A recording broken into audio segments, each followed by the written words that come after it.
Hey guys, this is Dead Nerd Society here, back with another video. Today we're doing something a little different. Today we're doing a scientific approach how-to video. So we're doing sort of a how-to video on paranormal investigating, but this time it's scientific. I'm going to show you all the things you need to do to conduct a successful scientific paranormal investigation. So I'm going to start out after this introduction. We are going to take a look at the stuff that you actually need for a paranormal investigation, and I'm going to go through the stuff that how it works, and I'm going to demonstrate all the things you need, and then we're going to do a second part to the video. I'm going to take you on an investigation, and we're going to do some debunks, how to properly do the investigation, how to use the equipment, things like that. So I look forward to doing this, you guys, and let's get started here. So we're going to start with this first case here, and I'm going to open it up here, and we're going to start by showing you some things. Now, not everything in this video is obviously stuff that you need. I'm just going to go right off the bat here and say that if you want to do a typical investigation with, not for science or not for scientific research or actual paranormal stuff like that, then all you typically need is your senses, to be honest. If you're not recording anything or looking to validate anything, that's all you really need is your senses. It helps to have an EMF or a EVP device just to get certain things, but in reality, you could just use your senses if you're not looking to scientifically prove anything. But if you are looking to scientifically prove anything, then this is stuff I highly recommend that I'm going to show you here. So, obviously the first thing that you need is a camcorder like this. Now, keep in mind the stuff I'm showing you is for stuff that you're starting out with. So what we got here is a Sony Handycam, a CX405. This is modified full spectrum conversion. And I'm going to open it up here. And basically, it's a typical camera. It's got some cool features. It actually has a lens flare that is closed here. You can actually open it up like this with a switch on the side. It has about a 2-hour battery life. So what I do with this camcorder to extend the battery life is I carry a power source in my pocket and I connect it to it, which I'll show you very shortly here. But I'll show you what it looks like. This is what a full spectrum camera looks like. It captures in infrared and all sorts of ultraviolet modes. It's got a lot of mini features in it. So it's a basic feature. It's a basic camera to have, in my opinion, but it works well for what I need, because the only thing that's a downside is the battery life that I've had with it. But I fixed that temporarily by putting the power source in my pocket and connecting it. So with the power source, I get about a full investigation out of it, maybe longer, and I can actually connect multiple cameras to it. So yeah, we'll start out with that. Obviously, you do need a camera. This is a good camera to start out with, I would say. You can go to Ghost Hunters Equipment or Ghost Augustine and get it for like $450 converted already. But it's always important that when you are doing an investigation that you have modified cameras. You just don't want to use any ordinary camcorder. So let me wrap this up here, and you always want to have tripod. You always want to have a tripod with you too. Like, I'm using a tripod right now. This is being set up on it, and I'm using my phone camera, but it's a variable tripod, so you want to have that option as well. So next we'll go to a DSLR camera. This is a modified full spectrum camera. This one I use to take stills, like full spectrum stills, and it's very good at what it does. So I'm going to turn it on here. I don't have it set up perfectly right now, but this thing is actually it's very dang good. You can't see anything because I haven't attached the lens to it, and it's not a mirrorless camera. But like I said, it captures. It's in my time, it's captured some very good anomalies. Have they been able to be debunked? Absolutely, because that's what I do. So I did debunk them, but it does capture some pretty good stuff. Either way, stuff that's no. It doesn't mean the stuff is paranormal, obviously, but it did capture unexplained things that I couldn't explain immediately. So with the DLSR, now with these two cameras, you want to have, it's good to attach a light, and the light that I recommend is the Phasm light you can get it at Ghost Stop or the Ghost Hunter store, or you can get it, another light anywhere else, but this is the one I recommend. And the reason I recommend it is because if you're using a full spectrum camera, it actually has IR and UV capabilities, and you can change the color on it. So I'm going to demonstrate that. You could turn on the IR light, and you can't see IR infrared technology, so you're not going to see that, but you can see this, and this is ultraviolet. I don't know if you can see it from this distance, but it is turning on and off. And with this, you can actually change the color here. There are multiple color angles available. And you can also dim the brightness. Now this is rechargeable, so you can turn the light off just by sliding the trigger button. I don't know if you can see it, but there are several. It's rechargeable. You plug in a USB right here, and you charge it from pretty much any power source, any USB adapter that you could think of. This is clearly from Ghost Stop, and I want to shout out to Ghost Stop. Thank you. I got 2 of these. And the Ghost Hunter store, the original infrared light that I was going to use, they didn't have available, so they sent this to me at a discount. And I want to shout out to the Ghost Hunter store. Thank you very much for giving that to me at a discount for no extra charge, a second one of these. So thank you very much again for that. And you want to attach these on the camcorder. Sorry about that, that's my cat. But you want to attach this onto a camcorder. In order to do that, you need like a camera bracket. So that would be the next thing that you need. And I'm going to show you the camera bracket here that I use.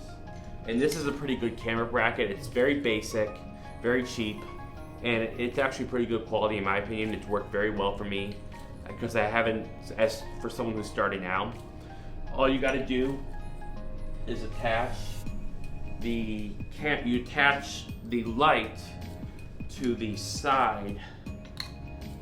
You attach the light, and you don't have to really, you still got to do this obviously, but one of the cool features about which I forgot to mention about the Phasm light, like I'm screwing it into the tripod, is that you can actually connect the Phasm lights, because they're magnetic, together if you got multiples of them. So let me try to demonstrate that here. Just like that, you can connect them, you can get more light out of it, and that's actually a pretty unique feature. That's one of the highlights that I recommend about this for using during investigation. So yeah, you got the camera screw in there with the bracket, and if I can just tie this off, you just connect the camera to the other side. Now, obviously I didn't go over many of the features of the cameras because it would take too long to list. Oh, I dropped it. But anyone should be able to figure out. You just basically connect the camera to the bracket, and I'm gonna let you guys play around with the features. There's not really much to it. Basically, with the cameras, you just hook up the camera, you put it on a bracket, put the light on there, tie it to the bracket, and you got basically a solid camera for ghost hunting. You got your camera, or you can put it on the tripod. But you still need the bracket. You still need the top. You still need to screw it into the tripod with the bracket. You still need to put the camera on the bracket with the infrared light or the ultraviolet light. And there's a reason I got 2 cameras. See, when I got the tripod, I can use the first camera, the camcorder, to put it on the tripod, and I can still film with that DLSR camera and video. So I could have something filming me, and something, you know, that I'm holding to shoot at the same time. Now, I'm gonna move on here. The next piece of equipment I got here, I do got a body cam. It's a full spectrum converted body camera. And I'm gonna give you guys a close look at this. This is also from Ghost Augustine, and this is modified. So I'm gonna turn this on here, and I keep some of the stuff assembled. You're not gonna be able to see very much. There is a built-in IR light and built-in flashlights, and the memory core is built into it too. So it's about $300. It's pretty good. I've had some good results. I wear it especially when I'm outdoors, and I always wear it on myself. So I'm always capturing something immediately if something should happen. I have a source to capture. Now there's I have the USB tied around it. It's USB rechargeable. And the way to wear a body cam properly when you're investigating is to clip it on your side. I would always wear a belt and clip it onto the belt. So that way, you know, you don't lose the body cam. Don't clip it onto your pants.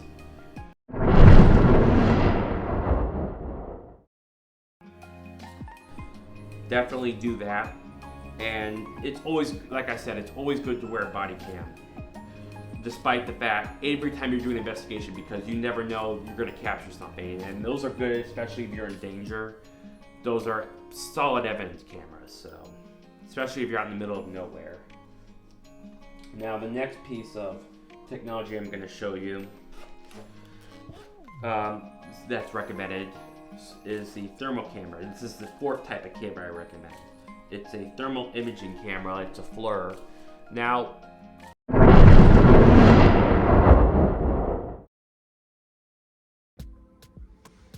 yeah, sorry about that.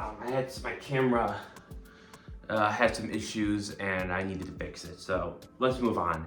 So as I was saying, I have the thermal camera here, and this is an okay camera. It's not bad. It's really good quality. I'm gonna turn it on and let it start up here so I can show you. Now, there's some the problem is it doesn't take video. It's a very low model. It was expensive, but it doesn't stream video. So you can only take stills with it. So it's a good camera. It's just I should have invested in something a little bit more. I wanted to, because I was starting out with this, doing this for YouTube, you know, and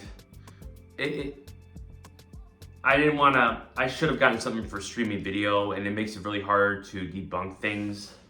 But basically with a thermal camera, this thing is good for, here's how it's starting up. It's good for taking stills, capturing cold spots. It's actually also very good if you're out in the wild. And you're out paranormal investigating a haunted forest, for instance. You can see, it should capture animals. And one of the neat things about this camera, and I'll give you a close-up about it, is that it actually, when you take a picture, it can send directly to your phone. So it makes it very convenient to get the photos. You don't have to hook it up to the computer to get the images off. It's got a built-in hard drive. It has Wi-Fi, Bluetooth. It's got different measurements. You can change the settings on it. The color of you can change it to rainbow. You can change it to the typical FLIR thing, and I'll demonstrate that for you here if I can actually do it. Just give me a second here. You can change the color, the measurements. See, I changed it to, that's what you use. So change the color, and then it actually tells you the distance. But anyway, I'm not sure what you're trying to edit.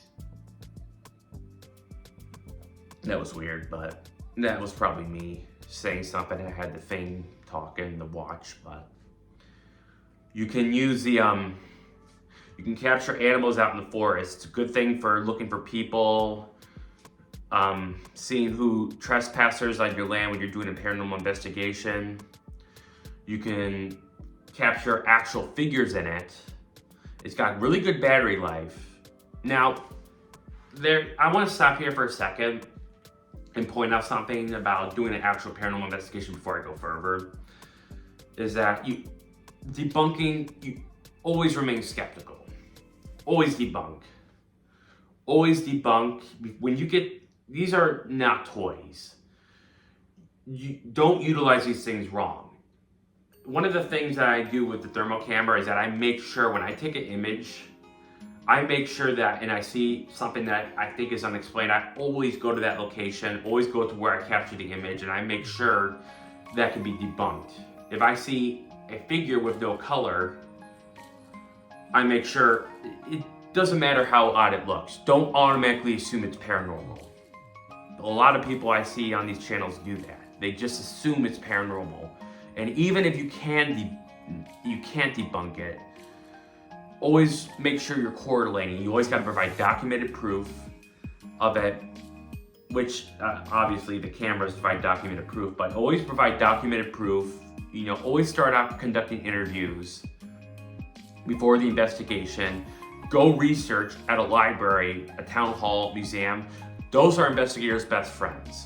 The library, the museum, and the town hall. All three of those are the best techniques for documenting research. You got to be able to validate what you're seeing is actually paranormal. But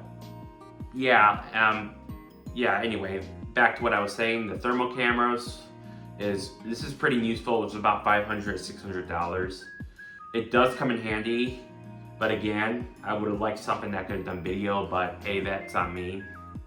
And I'm working toward that. Hopefully, if you guys subscribe and like, this channel actually takes off a little more, I can get something that would be able to help out a lot more. And I had to buy the case separately. Always keep your equipment in some kind of protective case as well, because it will definitely last a lot longer. Always secure your paranormal equipment. So far we've gone through cameras. We've gone through all the cameras. We've had I've shown you a thermal camera, a full spectrum camcorder, a full spectrum camera, a DSLR that I use as a still camera, and occasionally a video as well, and a body cam. And in here I actually got some chargers. I got some spare lights. This is a phantom light, and I'll turn this on for you. It's always good to have occasional backups. Backups are really good to have. This is a full spectrum. It's totally full spectrum. Connects to the bracket, and this bracket is a third-party bracket that I showed you earlier. Actually works very good with this. So, because this is I had some issues finding a bracket that could connect like this, because as you can see, the hole, it requires a screw in. I had some genuine issues finding something that I could connect both the camera and this to. And the bracket I showed you allowed that. And this is for the DSLR as well. Now, I do want to go back to the DSLR for a second. I do think it's important to show you guys how to attach it and where I got it from. I also got this from the GhostHuntersEquipment.com. This was about $700 total. And the reason for that, it's a modified KMT 100. So what I'm doing is I'm going to show you how it connects here, because that actually is the point of this video, is to show you a little bit more about it. And what we got here is the dial has multiple modes, so it's very good for that. I'll show you and that's how you capture. You got all you got to do is attach it. It's got the flash right. Let's see if I can actually get it up here. There we go. That's how you can use the flash. I'm not going to take a photo because I don't know what it's going to do to my phone. It probably shouldn't do anything, but this button right here is how you take a picture, or I think that's how you take the picture. No, that's how you take a picture. And in order to detach it, which is very important, you press this. There's a button right here that you press, and it detaches from. You got to press it very closely, and it can be a little pain sometimes.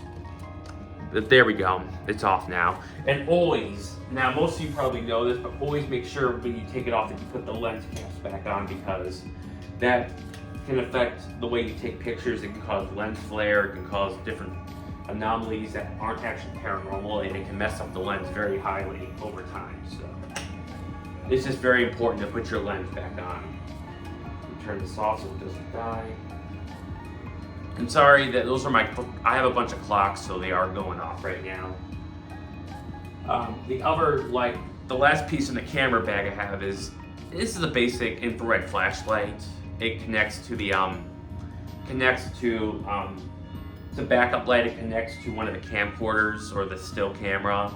And now, like I said, it's always good to have a backup light on you. It's always good to have one backup infrared light, in my opinion, one backup full spectrum light, and at least 2 typical full spectrum lights or infrared lights. But hey, that's just my opinion about this. These are visual stuff that you need for capturing the paranormal. Now let me close this up here, and I'm gonna go look at show you some ITC equipment here that I recommend. And so in this box that I just put out, I have everything organized very well and very taken care of. So I'm gonna start with this here. Now, a lot of people have issues with tri-fields, especially in the debunking community. Personally, I do as well. So this is a technique that I use. This is a tri-field meter, by the way. Measures EMFs, obviously measure electromagnetic fields. So because the Earth is made of electromagnetic fields, one of the things I do, the only way that I use this device to determine whether it's paranormal is if I get an intelligent direct correlation. I will ask a spirit, can you step in front of this device and make it go off? Can you make a spike happen? And only if I get a direct correlation with that response, if the device peaks in timing with the response, and it's direct answer to the question, and it's direct, that timing is crucial. And it has to happen more than once. At least 3 times do I get a response. Then I can say it's unexplained. But that's very important, crucial with EMFs, and this is actually really important with a lot of intelligent hauntings. That you get some sort of, especially when using the EMF meter, you gotta have that direct. It's about timing, direct correlation, and coincidence is not acceptable with that. You can't just. You have to have. It's very hard because the Earth is made of electromagnetic fields. But anyway. This is what I recommend. It's very good. It has standard magnetic, standard electric, weighted electric, and RF radio signals. So it has multiple frequency responses. It actually, and I'm gonna come up closer here. Now, you can see, it might look backwards, but there's a peak on that peak on the front is pretty good. It's a pretty good indicator that something surpasses or is an indication of something paranormal if it spikes really, really high. But only if you like I said, you only have to get a response for your questions. It has to be direct response, it has to be multiple times, and that timing is very crucial. So yeah, this is something I recommend. It's been seen on Ghost Adventures, and a lot of people that I know use it when they ghost hunting. It's very expensive, it's about $200, but honestly, it's worth it, in my opinion. Now let's get to the spirit box here. Now, I have this set up. This is the SB7 spirit box. This is the Pro model. Personally, I'm a big fan of this device. Have I ever captured anything on it? Very little that I can't debunk. But what I have captured that I can't debunk has been phenomenal. I say about once or twice that I capture a voice that I can't really explain on this particular device. And the cool thing about this device, unlike other spirit boxes, is that there's a sensor on this thing that the sensor, it's an IR sensor. It actually times an entity can come in contact, it turns off the device so that when an entity comes toward the device, it will then trigger the spirit box to start sweeping. So, and then the voice can come through it. So that can actually help out a lot with the spirit box. The spirit box will turn off, and then when an entity comes through, it will turn it back on, and then the entity can say something. So it actually helps in proving that something is paranormal, because you're not getting that. Then it helps know it's not white noise. And then, there's basic features like, like sweep rate. You got your sweep rate right here, sweep forward, sweep reverse, AM, FM. You got your backlight lamp here, volume, stuff like that. But this thing also records temperature as well. It's got the scan step feature, which the frequency steps, which I think is pretty cool. You got an alert system for the IR. You could turn the antenna on and off. I keep that on personally because I'm not sure about it, and then you got a mute button right here. You got place for your headphones and Bluetooth devices to connect to. And this takes about 3 AA batteries, so it's pretty good.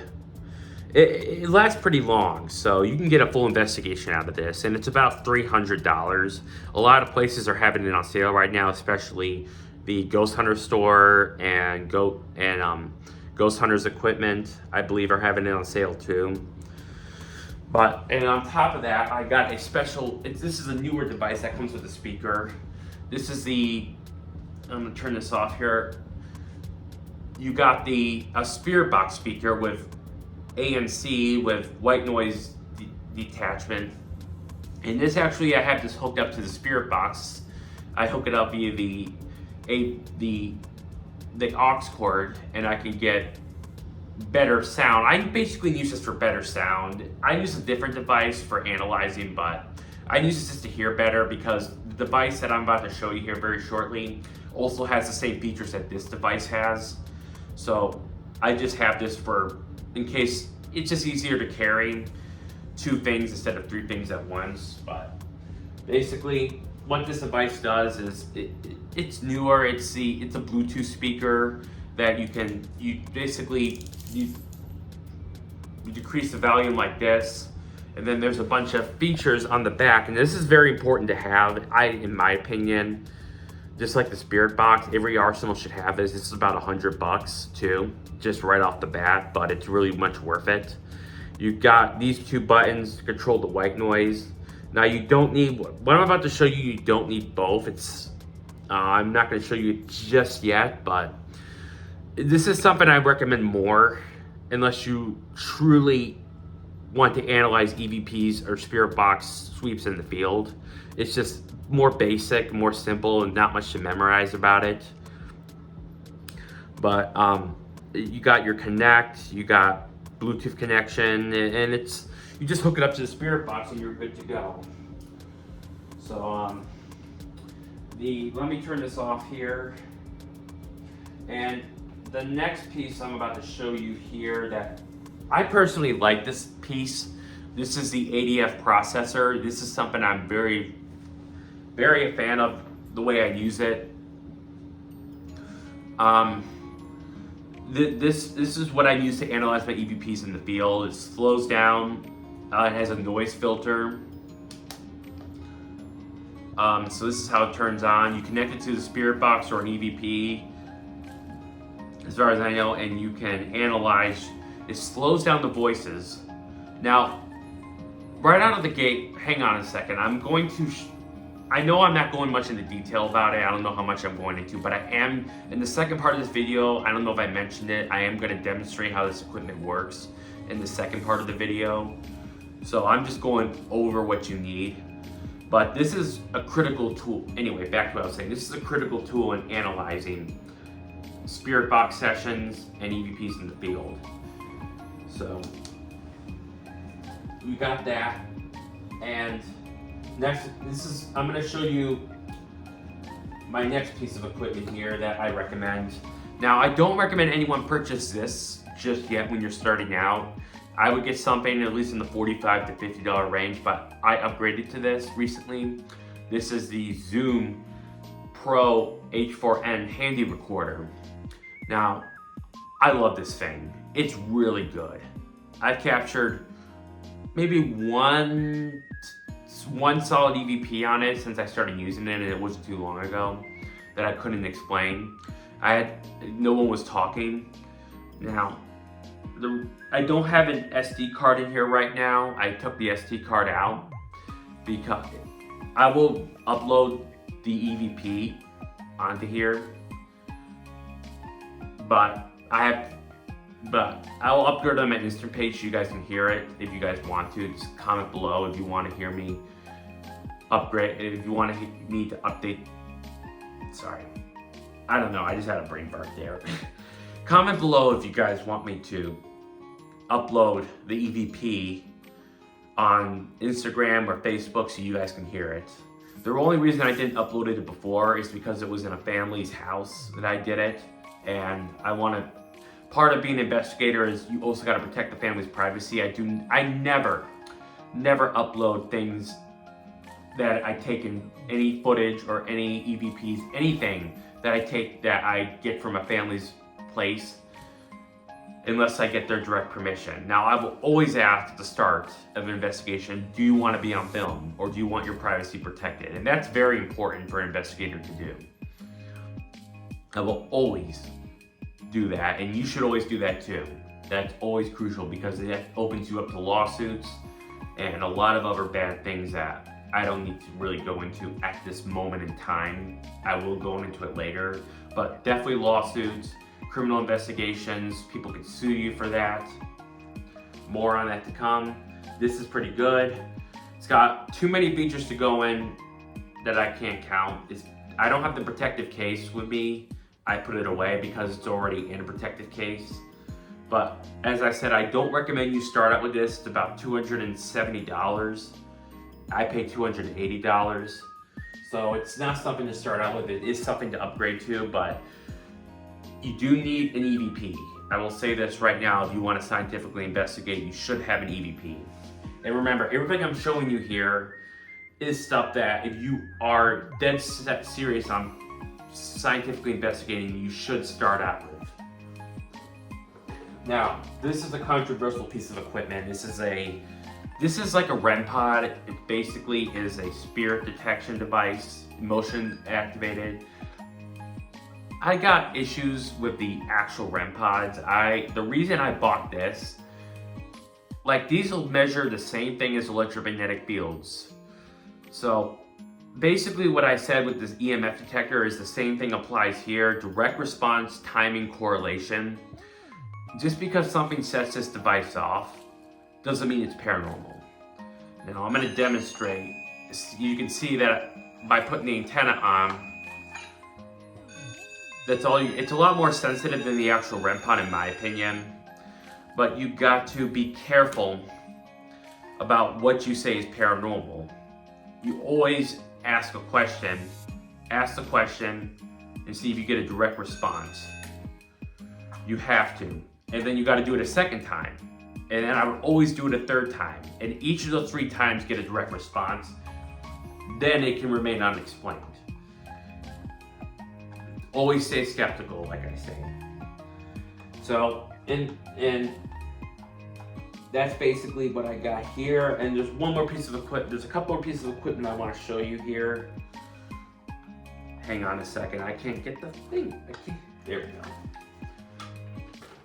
I'm going to show you the laser grid here. Now, laser grids are pretty basic in my opinion. This is the laser grid from Ghost Stop, the SG1, I believe. It's been a while since I looked, and I got a flexible tripod that I can hook up to this. I think it's always good to have a laser grid. And the way I would use these laser grids is you hook them up, you put it on a static camera, on a static set, and you keep it rolling, and you use it with the combined with a motion detector, and that's when you ask the questions. That way you can capture this, if there is something that you can validate, you can capture with the motion detector going off, and then you can capture maybe something moving in the background through the laser grid. Because oftentimes it will capture shadow figures if there are paranormal events going on. That's what they say, at least. Is there documented evidence of it? Probably not. A lot of that stuff could be faked, and I'm not even going to go into that right now. But yeah, the cool thing about this tripod that I recommend is that you can basically wrap it around a post. Pretty much a lot of things you can do with this tripod. It's very flexible, very easy to wrap around things. You could wrap it around a column. It's very variable where you can put it. And yeah, that's pretty much the extent of the laser grid. This is about $70 and about 80 or 90 with a tripod. I don't remember how much I paid for this. I've had this for a long time, but it's always been pretty useful.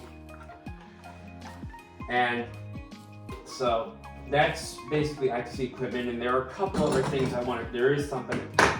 Now this is something I recommend that you guys don't invest in right away, but I invested in it.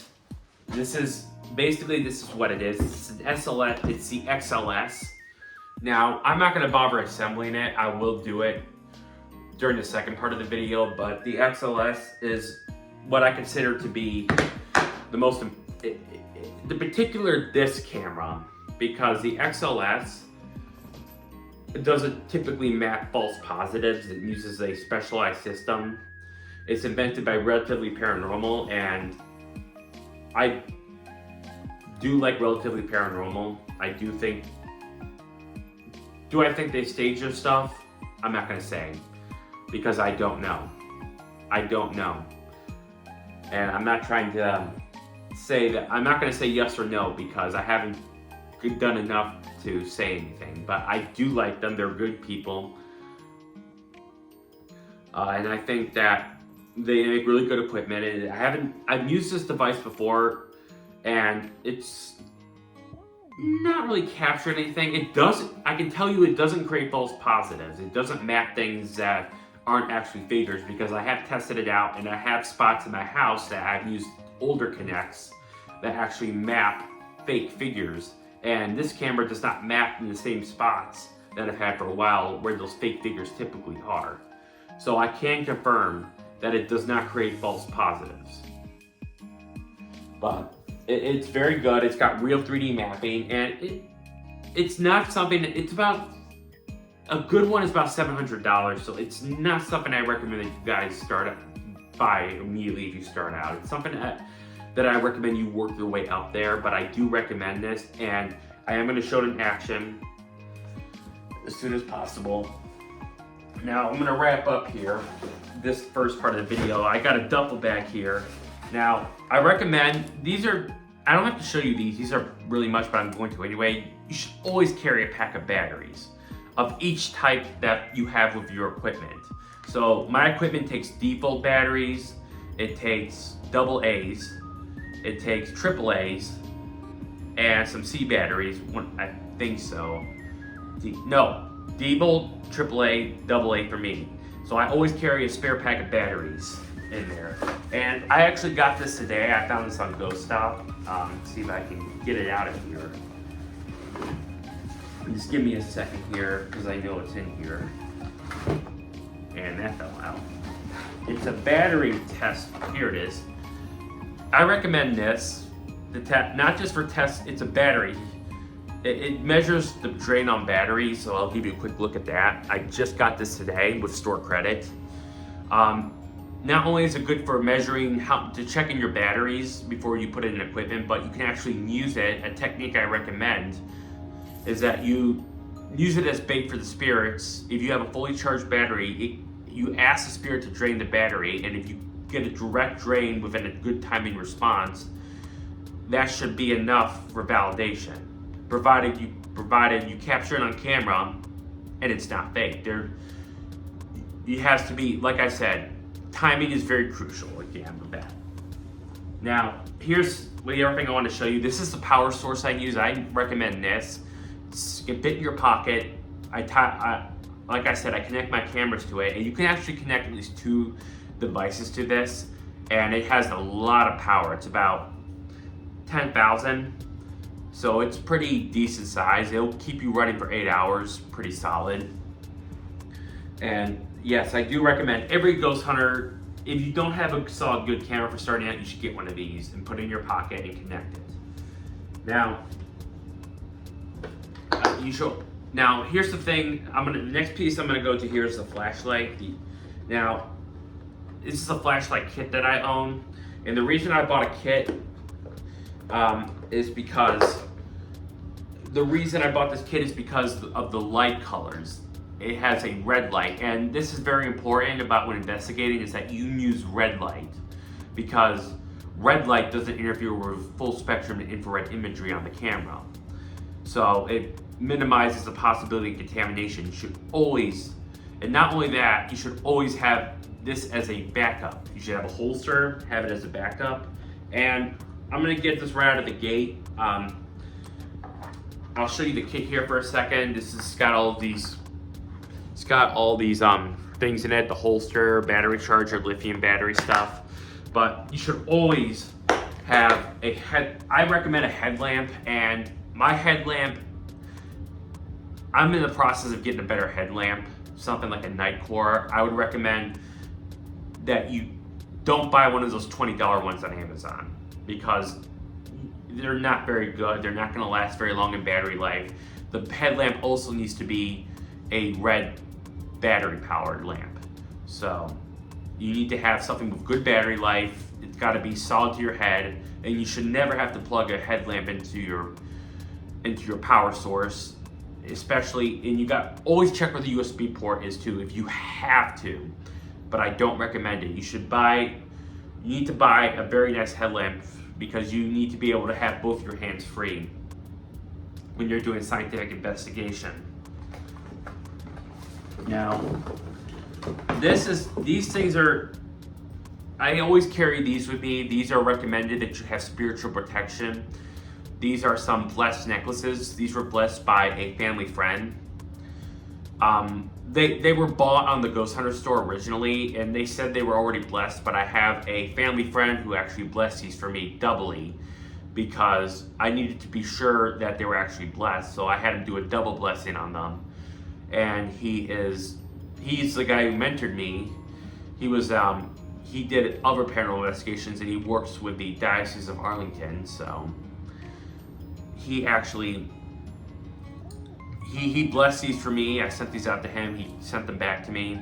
They were doubly blessed. And it doesn't matter. Always wear spiritual protection when you're going somewhere. Protecting yourself is crucial when you're doing an investigation, because you never know what you're going to encounter when you're investigating. And walkie-talkies, radio waves. Always have, I would say, have one for each member of your team. Now, these are something you gotta be careful with. You gotta be careful with these, because they can affect EMF waves and electromagnetic fields. Always be careful. Never have them on unless needed. If you're doing an EMF session, I recommend you turn them off, because they can help contaminate evidence, and you don't want that when you're doing scientific investigation. You should, and the reason I say turn them off, yeah, you're gonna say, how can you communicate and use them then? I'm not saying that. I'm saying turn them off when you're using devices that can be contaminated with them. And when you're doing that, always have your phone on you these days.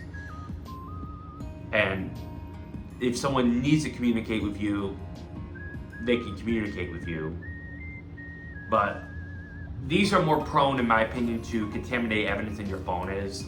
And even then, I recommend you should still put your phone in airplane mode too. Even when using these, you really shouldn't be communicating in general. If you're doing an EMF or any session that contaminates evidence, you should turn it on, turn it off, do the session immediately, and then turn it back on when you're done with it. But what else do we got in here? Spare camera batteries. I didn't show these. You should always have spare camera batteries, and make sure to charge them before every investigation. Just because you have a power source, if that power source dies, you need to have spare camera batteries. That adds extra battery life to your phone. Now I should go on with that. And I think that's about it. I do carry a tactical knife with me. I count this as important, especially if you're going into a dangerous location. Always have a knife, and you can clip this on your belt. It's got a lock on it. It's not paranormal equipment, but it's just for safety. It's not a gun. It's just good to have something, a tool like this, to not only defend yourself, but to cut things or to use it as, cut open things. It's just, I use it for protection, to safety, because I don't own a gun. Gun laws are very strict up here in New York, but yeah, that's the extent of. Now there are a couple pieces.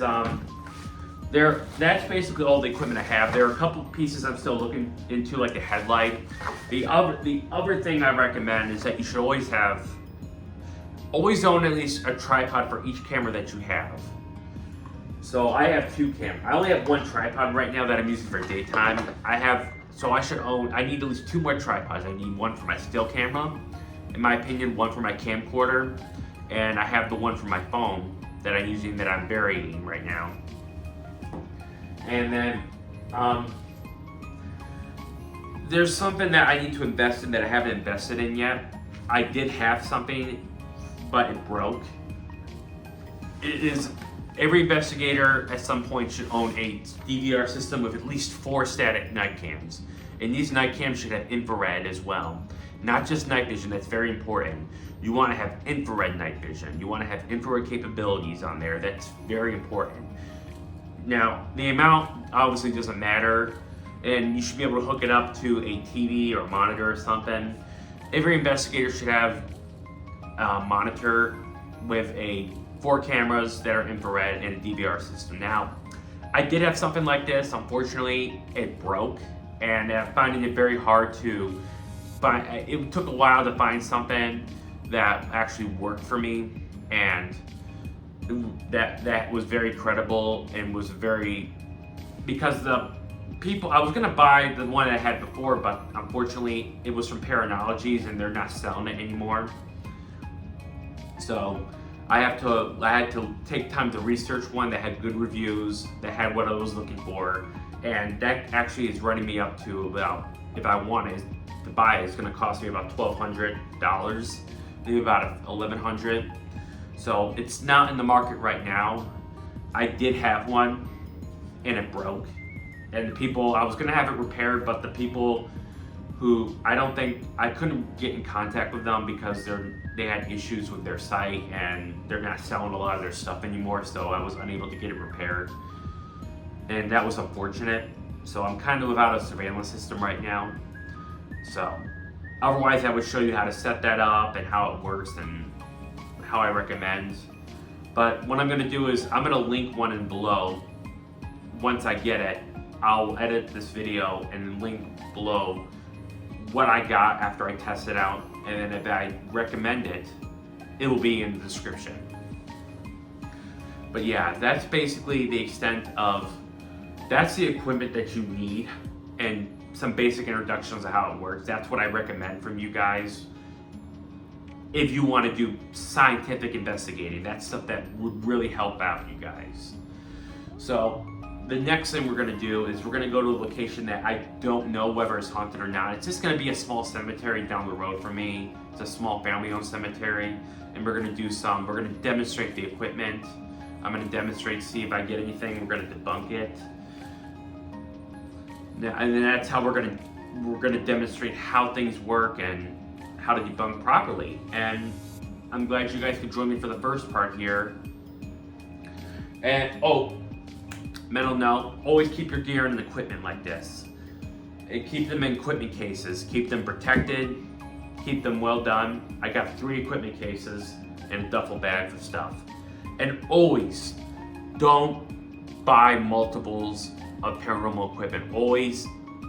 always, in my opinion, always keep it low, keep it light, because carrying all that stuff can be, you never know who's gonna accompany you on an investigation, you know. Try to keep it light with your stuff. The less stuff you have to store, less stuff you need, the better. In my opinion, you know, you could tell that I have something with each specific function that works. I don't own multiple EMF meters, multiple EVPs. Anything that I do own is older and it's not currently being used, it's in storage. I don't keep it with the actual ghost hunting equipment. I always, that or I'll sell it. I always keep one of everything if I can. One of everything that's useful. One EVP, one in spirit box. Everything is unique. I keep it light, so it's less to luggage around. It's just a helpful tip, in my opinion. You don't have to do that. If you want to have multiple things, say you're a collector of ghost hunting equipment and you think it's going to be valuable, that's something that's something that you can do. It's just my opinion. It's just the less you have to work, the less excess stuff you have to carry around, the better. And I say quality over quantity is what I'm going for here. Quality over quantity. Better equipment, less of it. Is that how I think it works? Personally, yes. Buy quality equipment and less of it. Have one of each. Never have stuff you don't need to use. So anyway, I'm glad you guys could join me for this video. The first part, I'm gonna quickly edit this, and then next week I'm gonna go out and I'm going to film the second part with you guys at night. And I'm gonna try to find someone to go with me this time, at least one person. So if you like this video, make sure to like, subscribe. You don't have to, but it's appreciated. I'll keep making videos for you guys like this, and I'll see you next week. Thank you.